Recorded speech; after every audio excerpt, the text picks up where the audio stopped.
উহু অ্যাশ বাফারা ওম সে জানতো যে কিছু না কিছু ঘটবেই। উহু আমি মনে করি না ব্যাপারটা এতটা খারাপ যতটা ছিল। উহু গালিস্ত্র সুপার স্টিকারের জন্য ধন্যবাদ। আর জানো সে পড়ে গিয়েছিল। আমরা সবাই পড়ে যাই। পার্থক্যটা হলো কিছু মানুষ সিদ্ধান্ত নিয়ে উঠে দাঁড়িয়ে সামনে এগিয়ে যাওয়ার।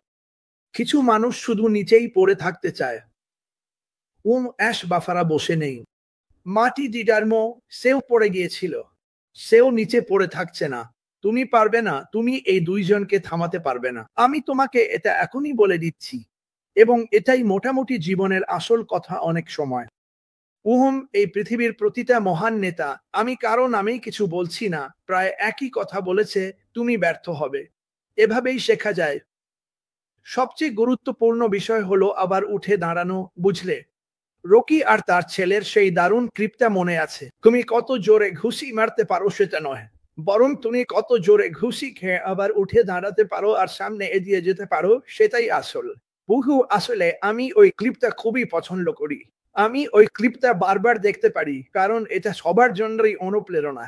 আমাদের প্রত্যেকের জীবনে এমন কিছু আছে যা আমাদের খুব জোরে নিচে ফেলে দেয়। হোক সেটা অসুস্থতা, হোক সেটা আর্থিক সমস্যা, এসব কিছুই। কিন্তু আমরা শুধু তোমার মনে গেঁথে নিতে হবে, আমি হাল ছাড়বো না। হ্যাঁ, এই সময়টা পার হওয়া সত্যি খুব খারাপ লাগে, একেবারেই খারাপ লাগে, কিন্তু এই কোম্পানিটা গড়ে উঠেছে এই বিশ্বাসে। হ্যাঁ, আমরা এখানে ওখানে একটু সমস্যা দেখতে পারি, কিন্তু আমরা সেখান থেকে শিখব। অ্যাশ বাফারা নিজেই এই কথা বলেছেন, তিনি স্বীকার করেছেন তিনি কিছু ভুল করেছিলেন। আমাকে জানোই তো নিজের সাহস জোগাতে হয়েছে, বলতে হয়েছে না না আমাদের এটা ঠিক করতেই হবে, আমি হাল ছাড়বো না, আমি হাল ছাড়বো না। তিনি আমাদের সব সময় বলেন, তোমার যেটা বিশ্বাস সেটা নিয়ে কখনো হাল ছাড়ো না, কখনোই হাল ছাড়ো না, একদমই না। তুমি এগিয়ে যেতে থাকো, তুমি শক্ত থাকো, তুমি ভালো কিছুর জন্য লড়াই করো। তুমি শুধু নিজের জন্য নয়, সারা বিশ্বের জন্য দাঁড়িয়ে থাকো। এটাই এখন বাফারা করছেন। তিনি সারা বিশ্বের জন্য দাঁড়িয়ে আছেন, যেখানে অন্যরা কখনো চেষ্টা পর্যন্ত করেনি। তিনি মানবতার উপর বিশ্বাস করেন, তিনি মানুষের যত্ন নেওয়ায় বিশ্বাস করেন। এটাই তিনি করেন। এমন মানুষ এই পৃথিবীতে খুব বেশি নেই, তবে আমি নিশ্চিত তারা কোথাও আছে। আমি এখনো তাদের খুঁজে পাইনি, কিন্তু পাবো, এটা আমি তোমাদের কথা দিচ্ছি। আমি সারা সপ্তাহ আমার বৃত্ত সম্পর্কে কথা বলেছি। আমি বলেছি, পুরো সপ্তাহ জুড়ে ইতিবাচকতা নিয়ে কথা বলেছি, ঠিক আছে? ধন্যবাদ, জোয়ান, সুপার স্টিকারের জন্য। আমি আর কোনো নেতিবাচক কথা বলতে পারি না। আমি চাইও না। এটা এটা আমার জীবন থেকে চলে গেছে। কি আমরা পার হয়ে গেছি। আমরা এখন, ধরো, নেগেটিভিটি চ্যালেঞ্জের নবম বা দশম দিনে আছি। শুধু প্রথম 6 দিনেই আমি কিছু বেশ অদ্ভুত জিনিসের মধ্য দিয়ে গিয়েছি, কিন্তু নিজেকে ইতিবাচক রেখেছি। আমার দিকে যাই ছোড়া হোক না কেন, আমি নিজেকে মোটিভেটেড রেখেছি এবং বলেছি, শোনো, আমি তো 5-6 হাজার মানুষকে বলেছি, জানো তো, করো, তোমরা মুক্তি পেয়েছ, তোমার নেতিবাচকতা ছেড়ে দাও। এখন আমি যদি নিজে সেটা না করি তাহলে কিভাবে অন্যদের শেখাবো? আর আমি তোমাদের জানাতে চাই, কারণ আমি এটা করেছি আর এখন ট্রাই করি যতটা পারি। সত্যি বলতে, আমার জীবনের জিনিসগুলো যেন ফুলের মতো ফুটে উঠছে। এমনকি কিছু জিনিস যা তোমার দিকে আসে এবং খুব ভালো নয়, তবুও তুমি সেটা নিয়ে ভালোই অনুভব করো। আমি শোনো, ঈশ্বর আছেন, তিনি আমাদের দেখভাল করছেন। বাফারা আছেন, তিনিও আমাদের দেখভাল করছেন। দেখো, আমি প্রতিদিন বিশ্বাস নিয়ে কথা বলতে পারি। যদি তুমি তোমার বিশ্বাস হারাও তাহলে সবকিছু হারিয়ে ফেলো। আর হ্যাঁ, জীবনে এমন কিছু ঘটনা ঘটে যা আমাদের জীবন নিয়ে অনেক প্রশ্ন তোলে। আমি বুঝি। তুমি কোনো প্রিয়জনকে হারাও, বুঝলে? তোমার সন্তানের কারো কিছু হলে বা অসুস্থ হলে তুমি প্রশ্ন করো, কেন, কেন, কেন? ঠিক আছে, এটা নিয়ে প্রশ্ন করো না। কখনো কখনো আমাদের কিছু জিনিস মেনে নিতে হয়, কিন্তু তারপরও আমাদের সামনে এগিয়ে যেতে হবে, ব্যাস। এই কোম্পানি কখনোই সামনে এগোনো বন্ধ করেনি। এই কোম্পানি কখনোই বন্ধ হয়নি। এরা সবসময় কাজ করে গেছে। আর যেমনটা আমি বলি, আমি সবসময় বলি, তুমি হয়তো দেখতে পাও না, কিন্তু আমি গ্যারান্টি দিচ্ছি, বাফারা প্রতিদিন এটা অনুভব করেন, আর সেটাই তিনি করে চলেছেন। এটা আমার জীবনের সবচেয়ে বড় ব্যাপার, এমন একজনের অংশ হতে পারা যে কখনো হাল ছাড়ে না। কেউ একজন আমার দিকে তোমার দিকে তাকিয়ে বলে, না তুমি গুরুত্বপূর্ণ ভাই, আমি তোমাকে হতাশ করতে চাই না। তুমি জীবনে কতজনকে এটা বলেছো? তোমার তোমার বন্ধুরা, তোমার নিজের গণ্ডি। তুমি কতজনকে বলেছো আমি তোমাকে হতাশ করতে চাই না? তোমার পরিবারে বা তোমার গণ্ডিতে কতজন আছে যারা তোমাকে দেখে হাসে বা সব সময় তোমাকে ভালো চিন্তা, ভালো কথা দেয়? না, তুমি জানো আমি এটা করতাম না। আর আমি বলি, ভালো, তাহলে করো না। আমি আমার ইচ্ছান্ত করব। আমি যা করলে খুশি হই সেটাই করব। আমি এই কোম্পানিতে সফল হব। কেন? কারণ এটা এটা যেন এই কোম্পানির জন্য স্বাভাবিক ব্যাপার। সবাই সফল হবে। বেশিরভাগ মানুষের জন্য এটা মেনে নেওয়া কঠিন। ওহো, এটা অসম্ভব। আমি তোমাকে জানাচ্ছি এটা অসম্ভব নয়। এটা ইতিমধ্যেই একবার এই কোম্পানিতে প্রমাণিত হয়েছে। এখন আমরা অনেক বড়, আরো বড়, অনেক অনেক বড় এক পরিস্থিতিতে আছি। ধরো, তুমি এখন এই কোম্পানির সঙ্গে যে পরিস্থিতিতে আছো সেটা দারুণ। মানে এটা বিশাল ব্যাপার এবং তুমি এটা খুব শিগগিরই বুঝতে পারবে। আমি আজকে চিনি। আজ ওর সঙ্গে কথা হয়নি, কিন্তু আমি জানি আগামী 2 দিন ওর সময়সূচি বেশ ব্যস্ত। আমি নিশ্চিত নই ও আগামী সপ্তাহে আসবে কিনা। আমি অপেক্ষা করি ওর বলার জন্য। হ্যাঁ হ্যাঁ, কিছু করি, চল চল, আমার কিছু বলার আছে। আর ও এটা লক্ষ লক্ষ বার বলেছে, আমি এখানে শুধু কথা বলার জন্য আসতে চাই না। আমি তোমাদের এমন কিছু দিতে চাই যা সত্যি সত্যি তোমাদের উত্তেজিত করবে। কিন্তু এখানেই আমি আসি, এখানেই মাটি আসে, এখানেই রেড আসে। আমরা তোমাদের জানাচ্ছি উত্তেজিত থাকো। ঠিক আছে? ও কখনো থামে না। ও একেবারে পাগল। পাগল, পাগল, আমি জানি। ও তাই। আমার মনে হয় ওর জন্যই ওই গানটা লেখা হয়েছিল। আর আমি যখন বলি পাগল, আমি সেটা ভালো অর্থেই বলছি। উনি সব সময় নাচেন, সব সময় হাসেন।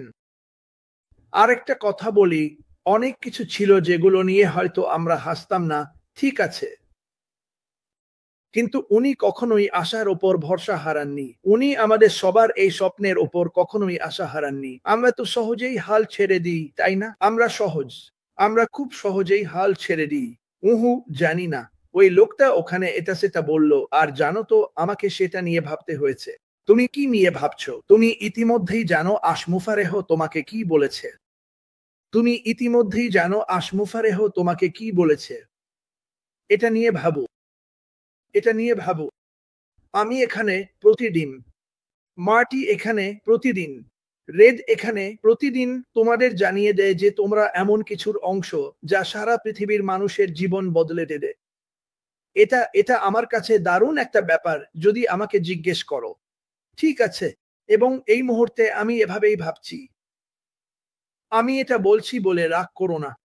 আমি যদি এক পয়সাও না পাই, তবুও সবচেয়ে বড় ব্যাপার হচ্ছে আমরা এই পৃথিবীকে একত্রিত করছি। কিন্তু আমি মনে করি আমি তোমাদের বলতে পারি আমরা অনেক পয়সা উপার্জন করব। ঠিক আছে, ওই দিকটা নিয়ে চিন্তা করো না। সবচেয়ে গুরুত্বপূর্ণ বিষয় হচ্ছে মানুষকে জানানো এই মুহূর্তে কি হচ্ছে। তাদের একটু ইঙ্গিত দাও, হ্যাঁ এটা এটা আসছে। এটা এটা এটা সম্পূর্ণভাবে সপ্তাহে 7 দিন, দিনে 24 ঘন্টা কাজ করা হচ্ছে। হ্যাঁ, আমাদের কাছে কিছু মানুষ আছে যারা সেরা, আমাদের পণ্য তৈরি করছে, বিশ্বজুড়ে কৌশলগতভাবে সবকিছু সাজাচ্ছে। তুমি শুনেছো আমি কি বলেছি? বিশ্বজুড়ে কৌশলগতভাবে সবকিছু দেখানো হচ্ছে না, কারণ আমি মনে করি গতবার আমরা সেটা করেছিলাম এবং সেটা ভালো হয়নি। মানুষ বলে আমরা জানতে চাই, আমাদের জানার অধিকার আছে। না, তুমি করবে না।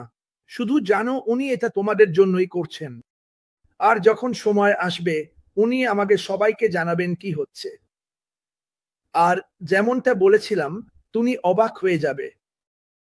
তুমি অবাক হয়ে যাবে, বিবিনা। তুমি অন্য কেউ যা বলে তা নও। তুমি সেই যাকে ঈশ্বর বলেছেন তুমি। এইটাই শেষ কথা। তিনি সবার উপরে। ভালোবাসি এটা। ভালোবাসি এটা, বিবিনা। বিভিনে একদিন ঠিক নামটা ঠিকঠাক বলবি। আর এটাই তো সব বলে দেয়। আমি চাইলে এখনই এই দোকানটা বন্ধ করে দিতে পারি। আমাদের পাশে একজন আছেন, ঈশ্বর। তুমি যেভাবেই ডাকো না কেন উনি আছেন, উনি এইটার অংশ। আর তুমি জানতে চাও আমি কিভাবে জানি উনি এইটার অংশ। কারণ সারা পৃথিবী জুড়ে যারা সত্যি এই কোম্পানির সঙ্গে যুক্ত তারা সবাই ভালোবাসে, তারা যত্ন করে। বুঝতে পারছো? যাদের তিনি খুঁজে পেয়েছেন, যাদের তোমরা খুঁজে পেয়েছো, ভালো জীবন, ভালো পথ, সাহায্য করার জন্য মানুষ খুঁজে বেড়ানো। মেরি পেনি কি বলছেন? ডন, তুমি তোমার শপথ মানে নিয়েছো। ভালো বা খারাপ, অসুস্থতায় বা সুস্থতায়, ধনী বা গরিব, তুমি আর ডন তোমাদের প্রতিশ্রুতি রাখছো। যিশুর নামে আমেন। আমেন। খুব ভালো। আচ্ছা, আরেকটা আছে, যখন তুমি বিয়ে করো তখন তো এই শপথগুলো নাও, তাই তো? অনেকেই এই শপথগুলো রাখে না। আসলে এটা একভাবে একটু দুঃখজনক। আমরা তো সবার পরিস্থিতি জানি না। কিন্তু জানো তো, যদি আমরা সবাইকে ভালোবাসতে আর সম্মান করতে শিখি, নিজের পরিবারকেও, যদিও তারা কখনো কখনো বোকামি করে, আমার মনে হয় তুমি তো বুঝতে পারছো আমি কি বলছি। খারাপ ভাবে বলছি না। এই কোম্পানি অ্যাশমোফারে তোমরা সবাই আমাকে একটা আলাদা মানসিকতা দিয়েছো, জানো কি? হ্যাঁ, মানুষ তো যা বলার বলবেই। এটা ঠিক আছে, কিন্তু তুমি অংশ। আমি বারবার সেটাই বলছি। ক্রিস, তুমি এমন কিছুর অংশ যা মানুষের জীবন বদলে দেবে। আর যখন তুমি এইসব মানুষের সঙ্গে জীবন বদলাতে শুরু করবে, তখন হয়তো তোমার পরিবারে বা বন্ধুদের মধ্যে যে নেতিবাচক মানুষটা আছে, সেও তোমার একদম নতুন একটা দিক দেখতে পাবে, বুঝলে? আমি তাদের পেছনে পড়ে বলি না তুমি ভুল। আমি বলি না ঠিক আছে, ভালো থাকো। ঠিক আছে, আমি খুশি। এটাই আসল কথা। এটাই মুফারেহ সব সময় বলেন, আমি চাই তোমরা সবাই খুশি থাকো। আমি চাই তোমাদের মুখে হাসি ফুটুক। আমি চাই তোমাদের চমকে দিতে। আমি চাই তোমাদের একেবারে অবাক করে দিতে। এই কোম্পানি সম্পর্কে একটা কথা হলো, আমার মনে হয় আমাদের অনেকেই নিজেদের জীবন সম্পর্কে জানি। আমরা জানি কি হচ্ছে। এটা একটা প্লাস পয়েন্ট। জানো, আমি ফোর্ডে ৩,২০০ জন মানুষের সঙ্গে কাজ করতাম। আর আমি জানতাম হয়তো ২-৩০০ জনকে। তাদের মধ্যে সত্যি বলতে গেলে এতজনকে আমি তেমন চিনতাম না। আমি তাদের দেখেছি, হয়তো নাম দেখেছি। কিন্তু এই পরিবারে আমি বলতে পারি অনেককেই চিনি। আমি সারা বিশ্বের নানা প্রান্তের মানুষদের থেকে। সব সময় নাম মনে থাকে না, কিন্তু তাদের গল্প, কথা বলার ধরন বা যেভাবে তারা কিছু বলে, সেটা দেখেই বুঝি তারা কে। আমি জানি আপনি কে। আশমুফারেহ জানেন আপনি কে? আশমুফারেহ, ওহো আমার ঈশ্বর, আজ আমার ঠোঁটের কি অবস্থা। তিনি জানেন আপনি কে এবং তিনি আপনাকে সাহায্য করতে চান। তার পরিবার আপনাকে সাহায্য করতে চায়। তার টিম আপনাকে সাহায্য করতে চায়। এটাই আপনাকে ভাবতে হবে। কেউ একজন করছে। গত রাতে যখন আপনি ঘুমাচ্ছিলেন, তখন আপনি কি মনে করেন তারা কি করছিল? আজ যখন আপনি বাইরে সুন্দর আবহাওয়ায় বারবিকিউ করছেন, তখন তারা কাজ করছে। ঠিক আছে, তারা আমাদের সবার জন্য কাজ করছে। এটা নিয়ে ভাবুন। এ কারণেই আমি বলেছিলাম, ভেদদের কথা ভাবুন। আপনি জানেন এটা দুঃখজনক কত শতাংশ ভেটেরান রাস্তায় বাস করে। এটা নিয়ে ৪ বছর ৬ মাসেরও বেশি সময় ধরে আলোচনা হচ্ছে। ভেদদের নিয়ে কথা হচ্ছে। আর কেন তারা রাস্তায় থাকে? এটা নিয়ে ভাবুন। এই মানুষগুলো আমাদের জন্য ত্যাগ স্বীকার করেছে, অথচ তারা রাস্তায় বাস করছে। আমাদের এটা বদলাতে হবে। আমি জানি আমরা এটা বদলাবো। ঠিক আছে, আমি জানি আমরা এটা বদলাবো। আমি চাই আপনি নিজেকে এটা বলুন, আমি এই পরিবর্তন আনবো। আমাকে এই পরিবর্তন আনতেই হবে। যদি আমি না করি, তাহলে কে করবে? আমি কল্পনা করি ডিফার্ড হয়তো তার জীবনের কোনো এক সময় এটা বলেছিলেন, যদি আমি এটা না করি, তাহলে কে করবে? ঠিক আছে, যদি আমি এটা চেষ্টা না করি, তাহলে আর কে করবে? আর তারপর সে বুঝতে পারলো, বাহ, এটা কত বড় একটা চ্যালেঞ্জ। এটা কত বড় একটা চ্যালেঞ্জ। তবুও সে থামেনি। আর সে যেসব পরিস্থিতির মধ্য দিয়ে গেছে, আপনি কখনোই তাকে মুখ ভার করতে দেখেননি। সে রাগান্বিত ছিল না। সে বলেছিল, আচ্ছা, আমি খুশি এটা হয়েছে। কারণ আমি বুঝতে পেরেছি আনুগত্য সব সময় থাকে না। আমি বুঝেছি অন্য অনেক জায়গায়ও অনেক আনুগত্য আছে। তাই সে শিকারে গেল। সে সঠিক মানুষগুলোকে খুঁজে পেয়েছিল আর তারা অনেকদিন ধরে নিরন্তর কাজ করে যাচ্ছে। তুমি এখনো সেটা জানো না, কিন্তু তুমি জানবে। আমাদের তাদের নাম জানার দরকার নেই। আমাদের জানার দরকার নেই তারা কোথায় থাকে। তুমি কি জানো, তুমি কি জানো মার্ক জুকারবার্গের টিমে কারা আছে? তুমি কি জানো কে তোমার গাড়ি বানিয়েছে? তুমি কি জানো তোমার ডেন্টিস্টের পরিবারকে? তুমি কি জানো তাদের জীবন? ঠিক আছে, তুমি কি জানো সবকিছু কিভাবে চলে? যখন তুমি কোনো বিল পরিশোধ করো, তুমি জানো সেটা কোথায় যায়, তাই তো? কিন্তু তুমি কি জানো সেই মানুষগুলোকে যারা এটা নিচ্ছে আর গুছিয়ে রাখছে? তুমি জানো না। মানুষ ভাবে কারণ তুমি $97 দিয়েছো, তোমার ব্যবসা সম্পর্কে সবকিছু জানা উচিত। এবং প্রথমে সে সবাইকে বলেছিল, কিন্তু আমার মনে হয় সেটা উল্টো ফল দিয়েছিল। এখন আমি পছন্দ করি যে সে চুপচাপ আছে। আমি জানি তোমাদের অনেকেই হয়তো এটা পছন্দ করো না, কিন্তু এ কারণেই আমরা প্রতিদিন এখানে আসি। আমরা তোমাদের জানাচ্ছি যে সে কখনোই থামে না। ওহো, সে কখনোই ছাড়ে না। সে তোমার ওপর বিশ্বাস রাখে। মাফ করো, সে তোমার ওপর বিশ্বাস রাখে। কফি, একটু দাঁড়াও। সে তোমার ওপর এমনভাবে বিশ্বাস রাখে যা তুমি কোনোদিনও পুরোপুরি বুঝতে পারবে না। কিন্তু ভবিষ্যতে তুমি এটা বুঝতে পারবে। আমি হাজারটা কথা বলতে পারি অ্যাশ গিফার্ড সম্পর্কে। সে কে? আর আমার মনে প্রথম যে শব্দগুলো আসে তা হলো দয়া, আবেগ, ভালোবাসা, যত্নশীলতা, দৃঢ় সংকল্প। যার মধ্যে এমন এক ধরনের উদ্যম আছে যা তুমি বিশ্বাসই করতে পারবে না। এই সবগুলোই সত্যি, সত্যি একজন মানুষের জন্য দারুণ গুণাবলী। আর জানো কি? আমি জানি তোমাদের অনেকের মধ্যেও এই একই গুণাবলী আছে। আমি এটা জানি। আমি পুরোপুরি জানি তোমার যেসব গুণ আছে সেগুলোই তোমাকে এখানে নিয়ে এসেছে। তুমি হঠাৎ করেই এখানে এসে পড়োনি। তোমার গুণাবলী, আমার মনে হয় আমরা এত বছর ধরে যতগুলো ওয়েবিনার করেছি সেখানে আরো অনেকেই গল্প শুনেছে। মানুষ বুঝতে পেরেছে আরে এটা একেবারেই আলাদা। আমি আমার কাজে কখনোই এটা পাইনি। জানো, আমি কখনোই এমন কাউকে পাইনি যারা আমার মতো একই জিনিস চেয়েছে। এটা নিয়ে ভাবো, ভবিষ্যতে এমন একটা সময় আসবে যখন তুমি আশ গিফার্ডের নাম সার্চ করবে আর দারুণ সব জিনিস দেখতে পাবে। ওইসব জিনিস নয় যেগুলো বাইরে পোস্ট করা হচ্ছে। মানুষ তথ্য নিয়ে নেয় আর সেটা ঘুরিয়ে ফিরিয়ে উপস্থাপন করে। তারা সত্যিটা জানে না, তবে স্বীকার করতেই হবে আশ ডিফার্ড সবকিছু নিয়ে খোলামেলা ছিলেন। তিনি যা করেছেন সব নিয়ে বলেছেন। আমি ওর এই দিকটা পছন্দ করি। সে সবার সঙ্গে সৎ ও খোলামেলা ছিল। এটাই সে তোমাদের সবার জন্য করতে চায়। সে চায় সব থাকতে, খোলামেলা থাকতে। সে ঠিক পথে আছে। কিন্তু সে ভেবেছিল, দোস্ত আমি একটু অপেক্ষা করব। আমি চাই এদের চমকে দিতে। আমি চাই ওরা উত্তেজিত হোক। উহো, জানো তো সে সব সময় বলে সবাইকে বুঝতে হবে যে কিছু কিছু ঘটনা ঘটে যেগুলোতে তাকে থামতে হয়, সেটা দেখে নিতে হয় আর পরিবর্তনটা আনতে হয়। কিন্তু সে যখনই কোনো পরিবর্তন আনে সেটা আমাদের জন্যই আনে। ঠিক আছে, এটা ওর জন্য নয়, কখনোই ওর ব্যাপার ছিল না। আমরা তো এটা লক্ষবার বলেছি।